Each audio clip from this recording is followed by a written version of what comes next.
Hi అండి, అందరికీ నమస్కారం. Welcome to my YouTube channel. ఈ వీడియోలో ఏపీ ఉద్యోగులు మరియు పెన్షనర్ల మే నెల జీతాలు, పెన్షన్ల తాజా సమాచారం అయితే తెలుసుకుందామండి. ఈరోజు 19 మే 2024 ఉదయం నాటి వరకు ఉన్న తాజా సమాచారం అయితే ఈ వీడియోలో ఉంది. వీడియో ఎక్కడ స్కిప్ చేయకుండా ఎండ్ వరకు చూడండి. అప్పుడే పూర్తి ఇన్ఫర్మేషన్ అర్థమవుతుంది. అలాగే వీడియో నచ్చినట్లయితే లైక్ చేయండి. సబ్స్క్రైబ్ చేసుకున్నట్లయితే మన ఛానల్ని సబ్స్క్రైబ్ చేసుకున్న ద్వారా నేను చేసే ప్రతి ఒక్క వీడియో మీ వరకు రీచ్ అవుతుంది. సో మొదటగా మనం చూసుకున్నట్లయితే the regular payroll will be enabled between 16th to 26th in this month అని రావడం జరిగింది. కానీ తర్వాత సిఎఫ్ఎంఎస్ అప్డేట్ చేసిందండి. ఏం అప్డేట్ చేసిందంటే regular payroll will be enabled between the dates 17th to 26th in the month అని అయితే రావడం జరిగింది. అంటే ఇక్కడ మనం గమనించాల్సింది ఏంటంటే ఒకరోజు ఎక్స్టెండ్ చేశారు. ఎందుకంటే సర్వీస్ వెరిఫికేషన్ సర్టిఫికేట్ అనేది సబ్మిట్ చేయాలి.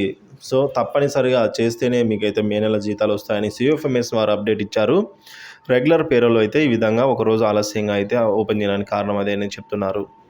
ఇక all DDOs are requested to submit their salary bills by 12 p.m. by 23rd of May 2024 instead of 25th of 2024. అంటే 25వ తేదీ వరకు కాదు, 23వ తేదీ లోపలనే సబ్మిట్ చేయాలి బిల్లులు డీడీఓలు అని చెప్తున్నారు. సో మీరు కూడా త్వరగా చూసుకోండి, మీకు బిల్ చెక్ చేసుకోండి. మీ డీడీఓలు మీ బిల్లు సబ్మిట్ చేశారా లేదా, మీ సర్వీస్ వెరిఫికేషన్ సర్టిఫికేట్ కూడా సబ్మిట్ అయిందా లేదా అనే విషయాన్ని చెక్ చేసుకోగలరు. ఒకసారి వెరిఫై చేసుకోండి.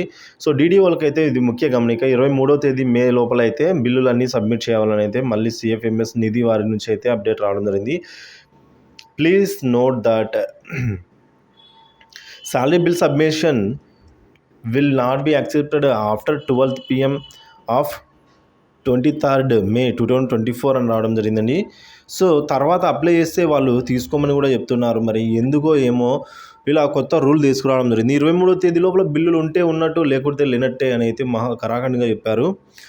సో మరి ఎందుకో ఏమో తెలియాల్సి ఉందండి.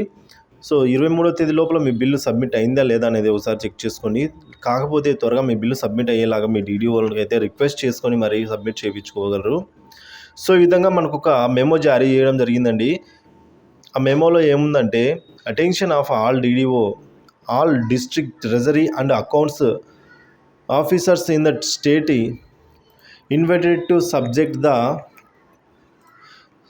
అని చెప్పేసి ఈ విధంగా మనకు మోస్ట్ అర్జెంట్ అని చెప్పి పెట్టారండి. They are request to treat this as most urgent అని పెట్టారు.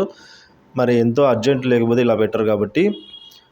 సో ఈ విధంగా డైరెక్టర్ ట్రెజరీ అండ్ అకౌంట్స్ వారికి ఈ విధంగా ఆదేశాలు జారీ అయ్యాయి. సో బిల్లులు అయితే అందరికీ త్వరగా సబ్మిట్ అయ్యే అవకాశాలు ఉన్నాయి కాబట్టి త్వరగా బిల్లులు పేమెంట్ జరిగే అవకాశం కూడా ఉందండి. సో 1వ తేదీ నుంచి జూన్ 1వ తేదీ నుంచి మే నెల సంబంధించిన జీతాలు మరియు పెన్షన్ జమ అయ్యే అవకాశం ఉన్నట్టు చెప్తున్నారు. ఇది ఇప్పటి వరకున్న తాజా జీతాలు మరియు పెన్షన్ తాజా సమాచారాన్ని మే నెలకు సంబంధించి పూర్తి జీతాలు మరియు పెన్షన్లు జమ అయ్యే వరకు కూడా ఎప్పటికప్పుడు తాజా సమాచారాన్ని అయితే అప్డేట్ చేస్తూనే ఉంటాను. కాబట్టి మన ఛానల్ని సబ్స్క్రైబ్ చేసుకుని అప్డేట్స్ ఫాలో అవుతున్నాను. Thank you for watching this video.